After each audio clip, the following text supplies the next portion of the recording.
Olá, tudo bem? Eu me chamo Douglas Moreira, eu sou graduando em Filosofia do Centro Universitário Internacional, Uninter. Eu estou aqui para continuar o meu projeto de extensão, esse projeto que eu venho trazendo para vocês em forma de aulas sobre o tema liberdade. Já tivemos uma primeira aula sobre isso, onde eu conceituo o que é liberdade, conforme foram passando as épocas, foram passando as eras, desde a época antiga, passando pela época medieval, moderna e também a contemporânea e um pouquinho da atual. E hoje eu voltei para que possamos ter mais um pouco sobre liberdade, para que possamos saber mais um pouco sobre liberdade. O meu intuito aqui é trazer todo o conhecimento possível para vocês sobre o que vem a ser liberdade e como a liberdade foi pensada e como ela é pensada hoje em dia. Que façam vocês refletir sobre a questão, acho que norteadora desse tema para nós, que é: será que somos livres? É a mesma questão que eu fiz no primeiro vídeo. Será que temos realmente a liberdade? E esse meu intuito aqui, fazer com que vocês reflitam, fazer com que vocês questionem o que vem a ser a liberdade para cada um, para a sociedade em si, o conceito de liberdade, como ela se dá. Quando a gente fala em liberdade, a gente tem vários, não vou dizer ramos, mas a gente parte para vários lados quando a gente fala de liberdade, que ela é muito ampla, ela é um tema muito amplo. A gente consegue discutir sobre várias coisas, pegando só como base a liberdade. E hoje eu voltei para falarmos: será que somos realmente livres? O que vem a ser liberdade para nós? E a partir disso, hoje também continuaremos a pensar, a refletir sobre essa questão. Para começar a nossa conversa, eu acredito que todos, ou se não a maioria das pessoas, já tenham ouvido falar, ou pelo menos visto, o filme, seja em animação, ou seja, de forma mais real, Alice no País das Maravilhas. Algumas pessoas já devem ter visto, obviamente, e Alice no País das Maravilhas é todo um conto, é um conto muito filosófico. Se você partir do pressuposto que ele tem muitas coisas que faz a gente refletir, que faz a gente pensar questões da vida, faz a gente pensar questões que ali talvez sejam pequenas, mas que temos no nosso cotidiano. E Alice no País das Maravilhas, logo no começo não, numa parte, que agora eu não vou saber direitinho, vou falar para vocês onde fica, mas ele diz assim: a Alice, na verdade, está caminhando, né, está, diga-se de passagem, perdida, e num desses caminhos ela encontra o gato, aquele famoso gato que tem lá, e em determinado momento ela fala que está perdida e pergunta para o gato para onde ela quer ir. Aliás, pergunta para o gato qual caminho que ela deve seguir. O gato então pergunta para ela para onde ela quer ir. Ela fala que não sabe. O gato então responde que para a pessoa que não sabe para onde quer ir, qualquer caminho serve. Ou seja, quando você não tem as suas escolhas, quando você não faz as suas escolhas, não importa o caminho, você pode pegar qualquer um. Mas apesar disso, de tal maneira você vai estar escolhendo também, porque você optou talvez por ir por determinado lado, por determinado caminho. E Alice, de tal modo, põe talvez nas costas do gato para que ele fale o caminho que ela deva seguir. Isso acontece muito, hoje em dia acontece muito no nosso meio, em que muitas vezes nós queremos que os outros falem para onde nós vamos, que os outros digam o que devemos fazer, para onde devemos seguir, como devemos fazer isso.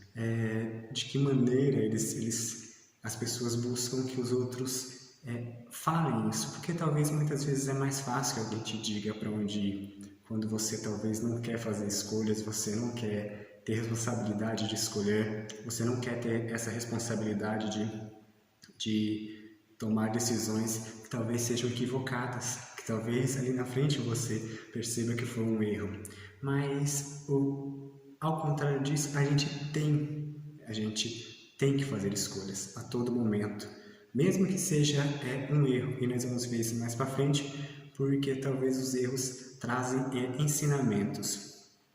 Então, fica a dica para quem quiser assistir o filme de Alice no País das Maravilhas, para quem não assistiu, e para quem já assistiu, que reflita sobre essa parte do filme. E para onde você quer ir? Qual que é o seu caminho?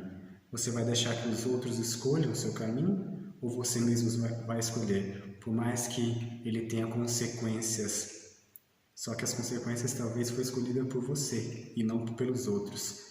Então, talvez é melhor você tomar o seu caminho do que deixar que alguém faça isso por você. Você talvez vai estar exercendo a sua liberdade, o seu livre-arbítrio, né? Você vai estar escolhendo, você vai ter a liberdade para decidir qual caminho quer tomar. Quando a gente fala em liberdade, no outro vídeo que eu não citei, talvez, não que eu me lembre, a gente tem que pensar também que muitos filósofos conceituaram a liberdade, muitos filósofos falaram sobre a liberdade, e quando a gente fala liberdade, talvez a gente esquece que houve um tempo escravista, houve um tempo em que pessoas eram escravizadas. E onde fica a liberdade dessas pessoas? Não existia, por mais que talvez as pessoas que estivessem por fora falassem que talvez elas fossem livres, não existiam. Até depois que foi abolida a escravatura no Brasil, por exemplo, as pessoas foram libertas, mas de tal modo se viram com a mão abanando, porque não tinham o que fazer, não tinham para onde ir, elas não tinham amparo, elas eram livres agora dos senhores, mas de tal modo elas estavam ainda reféns, porque elas não tinham todo um suporte. Então a liberdade dessas pessoas era em relação aos senhores, mas e a liberdade total dessas pessoas em questão de todo o suporte que elas deveriam ter? Elas não tinham. E essa liberdade, então, para eles, era diferente. Por isso que muitas vezes nós temos que analisar, nós temos que ver qual é o âmbito em que se dá essa liberdade. Porque existe também a questão da liberdade na esfera pública e a liberdade na esfera privada, onde uma das filósofas que fala muito nisso é a filósofa Hannah Arendt, que ela é uma filósofa política, e ela fala disso, que não existe a liberdade na esfera privada, e sim só na esfera pública. Só existe liberdade na esfera pública. E hoje a liberdade é entendida nesse sentido, na esfera pública, na esfera privada e também na questão de individualidade e coletividade. A liberdade ela é entendida individualmente mais hoje, apesar de ter algumas contradições aqui quando a gente fala de liberdade. Muitas vezes a liberdade ela se dá como caminho para a busca da felicidade. As pessoas querem ter liberdade vislumbrando a felicidade. É o que Aristóteles falava, como vimos na outra aula, no outro vídeo, em que Aristóteles ele conceituou ao final da sua obra que a liberdade era de fato algo que culminava na felicidade, que as pessoas buscavam muito disso, ter a liberdade para no fim poderem ser felizes e a partir da liberdade poderem ser felizes. quando a gente fala sobre liberdade, a gente está falando muito sobre a liberdade na vida social, porque a liberdade ela também se restringe muito à vida social. Há um limite para a liberdade. Muitos filósofos falam que há um limite da liberdade na sociedade e ela está bem restrita, ela se encontra bem restrita dentro da sociedade. Num contexto social, por exemplo, só é livre quem exerce a liberdade até o limite da liberdade alheia. Ou seja, eu não posso ultrapassar a liberdade do outro. Só que temos muitas contradições também nessa questão, porque, ou seja, só é livre quem exerce a liberdade até o limite do outro. Então, nós temos limite para a liberdade. Então, nós não somos totalmente libertos. Paramos para pensar. E um dos filósofos que fala bastante sobre isso é o Mário Sérgio Cortella. Cortella, não existe a liberdade individual, não existe essa liberdade exclusiva a qual só eu tenha, que seja exercida assim na solidão, que seja exercida só por mim.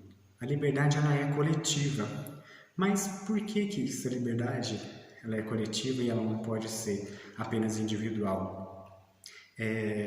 Para o Cortella, a liberdade ela não acaba quando começa a do outro. A minha liberdade não acaba quando a do outro começa. E nem a do outro acaba quando a do próximo começa. Mas sim, a minha liberdade ela só acaba quando a do outro também acaba. Ou seja, somos todos iguais, vivemos numa sociedade em que, de tal modo, temos direitos iguais. Ou seja, a minha liberdade e a do outro acabam juntas. Elas têm limites juntas. E se algum ser humano não é livre por Cortella, nenhum ser humano é. Se eu não sou livre, se eu não tenho liberdade, nenhum ser humano é. Porque precisamos de todos para que haja liberdade.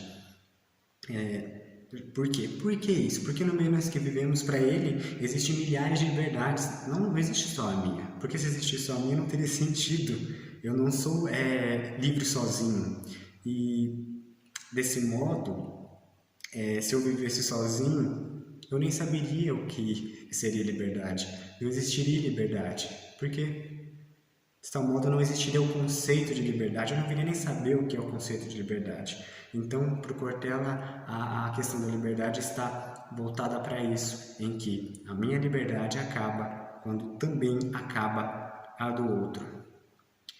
Quando nós falamos de liberdade, ela não fica só nesse âmbito conceitual que nós estamos vendo, talvez filosófico só, mas, como eu já disse, ela parte para muitos caminhos, e para que haja liberdade, para que ocorra liberdade, é preciso que tenha um autoconhecimento também. Esse autoconhecimento que eu tenha de mim mesmo, um autoconhecimento da minha própria consciência, da minha própria razão, de tudo, dos meus conflitos internos, dos meus problemas, de quem eu sou no mundo. Eu tenho que ter essa ideia de que eu sou eu e tenho que ter consciência disso. Para quê? Por que eu tenho que ter esse autoconhecimento? Para que eu possa lidar com essa pressão que tem no mundo, com essa pressão que tem na sociedade, para que eu possa resolver de tal maneira os problemas de uma maneira talvez mais clara, para que eu possa ver como eu vou fazer aquilo, e para que, sabendo fazer isso, sejamos mais livres. E a questão não está em ter ou não restrições ou limites, mas sim conhecer o que o que eu sou, quem eu sou, como eu sou, para que eu possa trabalhar nisso, para que eu possa trabalhar e ser melhor, ser mais livre, para que eu possa talvez se desprender de mim mesmo, talvez, e não ser refém de mim mesmo, para que eu não tenha liberdade só para fora, mas também de mim. Quando eu falei que a sociedade ela é bem individualista hoje em dia, eu acho que não existe muito essa questão de você ser individualista demais. Por quê? Porque você precisa da outra pessoa para você se conhecer quando a gente está falando de autoconhecimento. Você precisa das demais pessoas para você conhecer a si mesmo. Você precisa trabalhar, aprender com o mundo lá fora, ter aprendizado, ter lições que façam com que a sua consciência conheça talvez os seus limites, para que você possa trabalhar em cima de você mesmo e possa ver onde você falhou, onde você pode falhar talvez, que você aprenda com seus erros, se assim podemos falar, e até onde vai a sua capacidade, até onde você consegue exercer a sua liberdade, até onde você é capaz de trabalhar consigo e trabalhar com o mundo exterior. Quando a gente fala de conhecimento também, autoconhecimento, a gente tem que perceber que para a gente se autoconhecer a gente precisa de informações. A gente precisa, como eu já falei, trabalhar também com as outras pessoas, trabalhar com o mundo que está aí, com esse mundo que nos foi dado, e partindo desse conhecimento que você precisa conhecer os outros, você precisa ter experiência, né? No caso seria um empirismo, assim, em que você nasce e conforme as suas experiências você vai se moldando. A gente precisa de informações, e essas informações podem vir de vários tipos, é óbvio. Informações hoje em dia, por exemplo, pela TV, pela mídia em geral, Facebook, Instagram, um monte de redes sociais que estão surgindo e que vão surgir mais. Também temos inúmeros, vários tipos de arrumar informações, de ter informações, talvez por livros, revistas, jornais, enfim.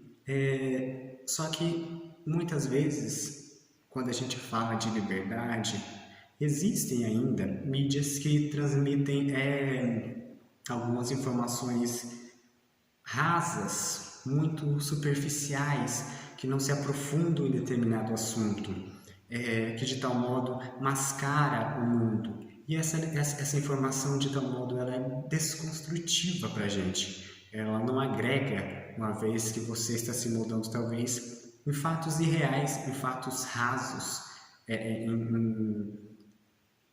em questões, em notícias, muitas vezes, e hoje a gente vê muito falar sobre fake news,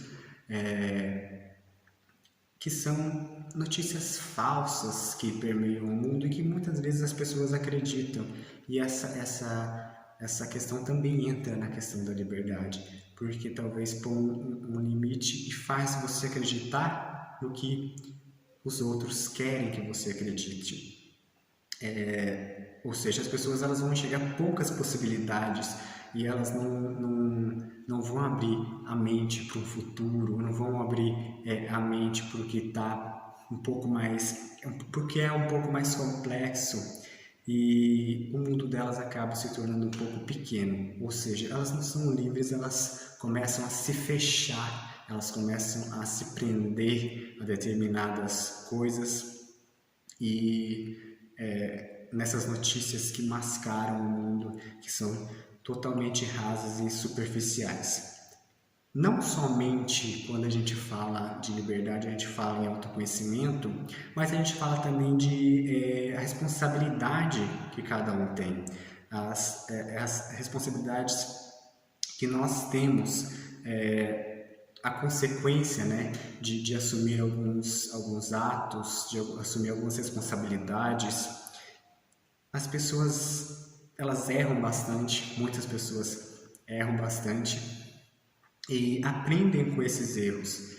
E as pessoas elas erram mais, elas geralmente erram mais quando elas se sentem mais livres, quando elas têm convicção de que elas são livres, porque elas não têm medo de errar, elas se jogam no mundo, elas usam da sua liberdade e se constrói a partir dos seus erros.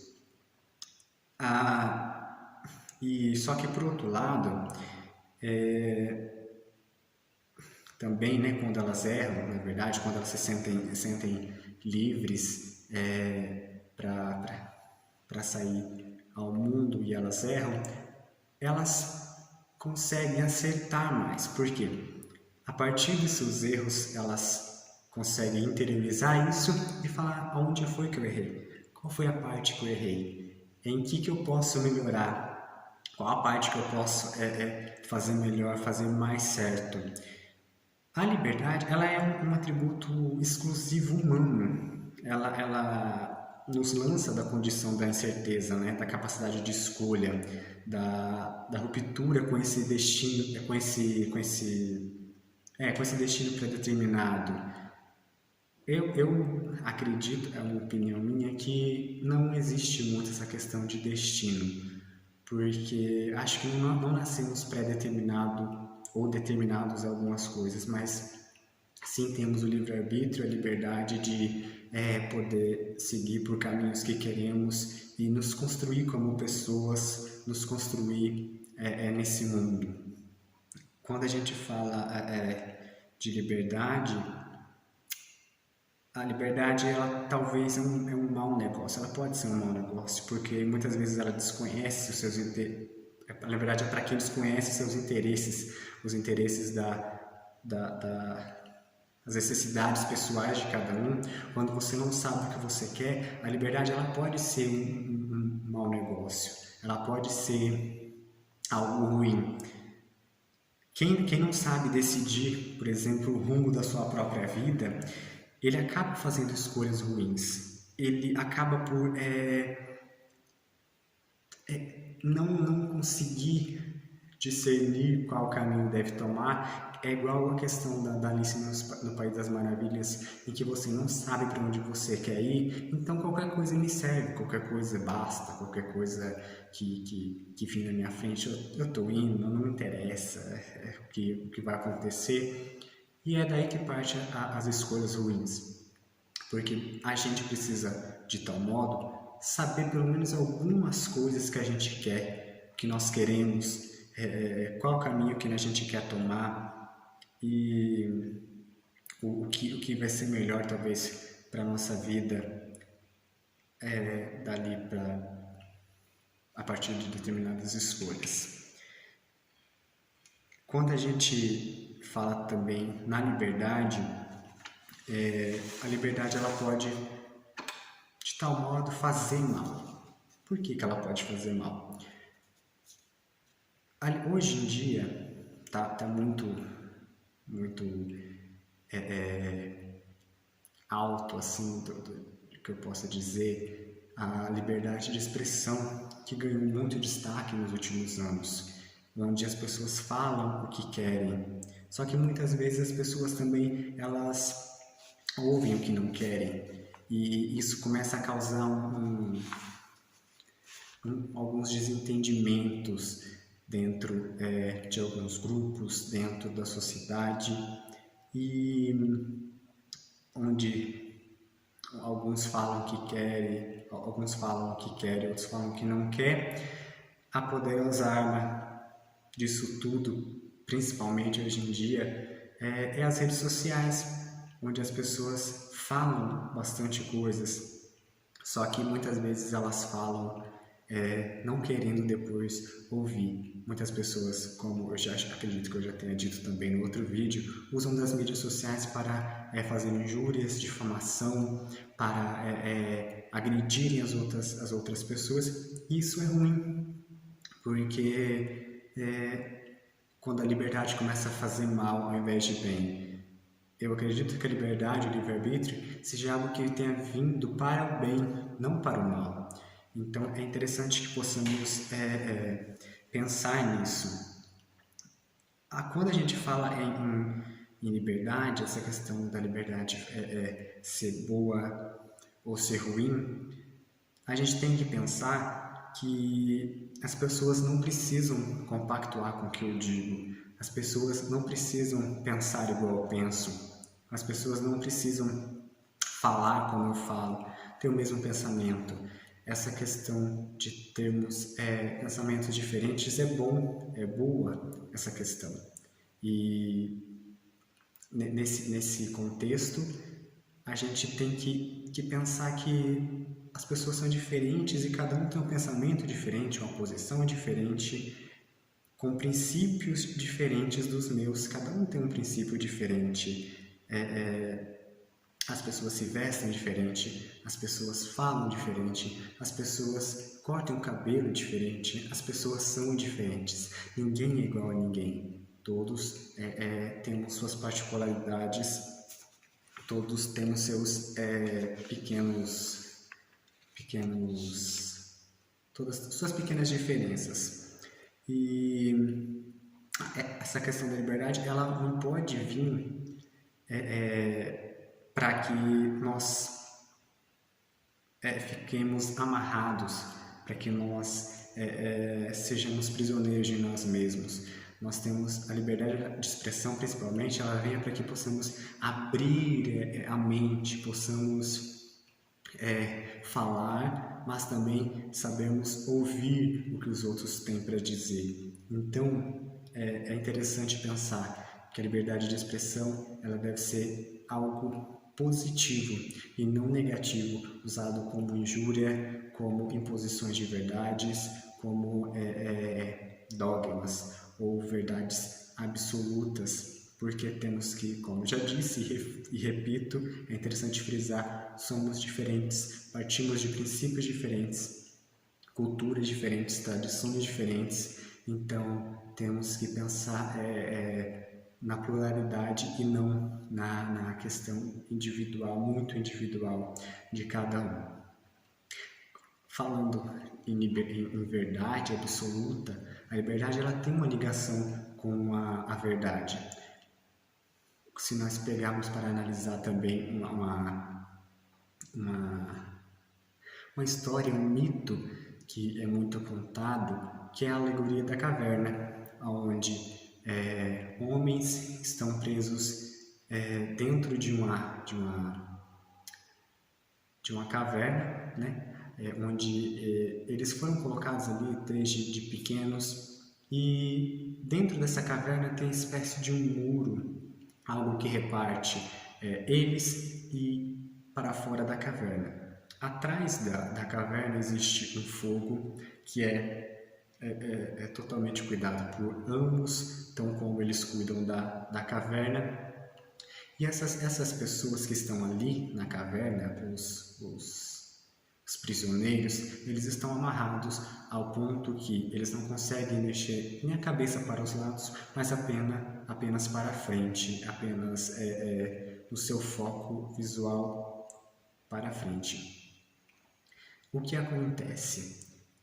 Esses amos que estão atrás do muro, no fogo, que reflete apenas as sombras, transmitem algumas coisas para essas pessoas que estão ali. Figuras, elementos, algumas coisas que eles querem que as pessoas que estão ali vejam. As pessoas apenas veem essas sombras e apenas as sombras deles. Ou seja, nada mais além disso. Eles só sabem do mundo que existe dentro da caverna. Nada além disso. Mas chega uma hora que um desses indivíduos que está dentro da caverna, ele consegue se libertar e resolve sair. De primeiro impacto, a luz que tem para fora da caverna impacta nos seus olhos, ou seja, as coisas, as verdades que estão além do que ele poderia ver, agridem o olho dele, porque ele não está acostumado com aquilo, ele está apenas acostumado com o que foi proposto para ele, com o que foi dado para ele. E a partir disso ele começa a conhecer as coisas que estão ao seu redor, sai da caverna e chega uma hora que ele resolve voltar para tentar tirar os seus amigos, os prisioneiros que estavam junto com ele da caverna. Mas uma coisa interessante é que esses amigos não aceitam o que ele falou, que existe um mundo além da caverna, que existe algo muito além do que os olhos deles poderiam ver ali dentro. E chamam ele até de louco, porque não é verdade para eles. Óbvio, passando uma vida praticamente inteira dentro da caverna, eles não aceitariam, obviamente, que alguém que tivesse saído, ou possivelmente saído, lhe trouxessem verdades. A questão é, você vai permanecer ou sair dessa caverna? Você vai pensar por si próprio, exercer seu livre-arbítrio, fazer as suas escolhas? Você vai deixar que as pessoas de tal modo imponham as verdades para você, que te mostrem o que você deve fazer ou não, o que você deve ver ou não? Ou você vai sair dela, pensar por si só? Você vai ficar nessa caverna com alguém te passando para você o que você deve saber pelo resto da sua vida? Você vai continuar com essas imposições de verdades que os outros falam? Ou você vai buscar a luz? Você vai enfrentar o mundo que está aí fora? Você vai fazer as suas escolhas ou você vai tomar as sombras como realidade? Você vai ficar nessa questão de comodismo? Você vai permanecer nesse estado estático e você não vai exercer o seu dinamismo? E tem muita relação isso com hoje em dia, quando a gente fala de comodismo, porque a gente o maior aprisionador da gente, a maior caverna que nós temos é as redes sociais, é o nosso celular, o nosso computador muitas vezes, e nós somos prisioneiros dessas pequenas máquinas, nós somos prisioneiros muitas vezes de nós mesmos. Nós ficamos dentro dessa caverna, dentro que é o celular, nós ficamos totalmente alienados a eles. E uma vez que estamos presos dentro dessa caverna, só cabe a nós fazermos a escolha de permanecer nela ou sair dela. Ou seja, hoje em dia existem vários modos de você pensar sobre a caverna de Platão. Por quê? Porque existem vários tipos de caverna hoje. No mundo em que vivemos, existem inúmeros tipos de caverna. Como eu já falei, o celular pode ser um deles. Verdades que alguém impõe para nós como absolutas pode ser uma delas. Vivemos nessa caverna de alguns partidos, de questões, por exemplo, relacionadas à TV. Vivemos nesse mundo onde que existe vários tipos de cavernas, vários tipos de aprisionamento. E muitas vezes nós ficamos ali, nós não questionamos o porquê daquilo, ficamos apenas parados, sendo muitas vezes reféns de nós mesmos, porque depende apenas de nós queremos sair ou não disso, e tomamos aquilo como verdade absoluta, uma verdade indubitável. Então cabe a nós ou sair ou permanecer no comodismo. E você vai querer sair ou vai querer permanecer nesse comodismo, nessa caverna que Platão descreveu, que Platão falou, o mito da caverna, a alegoria da caverna. Essas questões, elas implicam muito em liberdade, porque faz com que a gente pense, será que nós somos livres? Qual que é o preço que eu tenho que pagar pela minha liberdade, muitas vezes? Então, que possamos pensar que a liberdade, ela é algo que cabe muitas vezes, e na maioria das vezes, a nós exercermos ela, a nós tomarmos ela como ponto de partida para nós, e que possamos de tal modo fazer com que ela nos ajude a fazer as melhores escolhas, mesmo que erremos, e que possamos fazer que nem o indivíduo que saiu da caverna de Platão, possamos ser responsáveis, autônomos, e possamos levar verdades que sejam fatos para as pessoas, e não apenas aquilo que talvez está só na nossa frente. E vamos repassar isso, fazendo com que se torne dogmas, verdades absolutas, e tirando a liberdade do outro de pensar, de agir por si mesmo, de fazer o que quiser, porém com restrições, obviamente. Quando é que eu falo fazer o que quiser, no sentido de coisas éticas, legais. Então, é um ponto de partida muito legal para você pensar: será que eu estou sendo ético com o que diz respeito à liberdade? Será que eu estou respeitando a liberdade alheia? Será que eu não estou na caverna? Pense nisso e reflita, questione, para que nós não possamos ser reféns de nós mesmos, de verdades absolutas.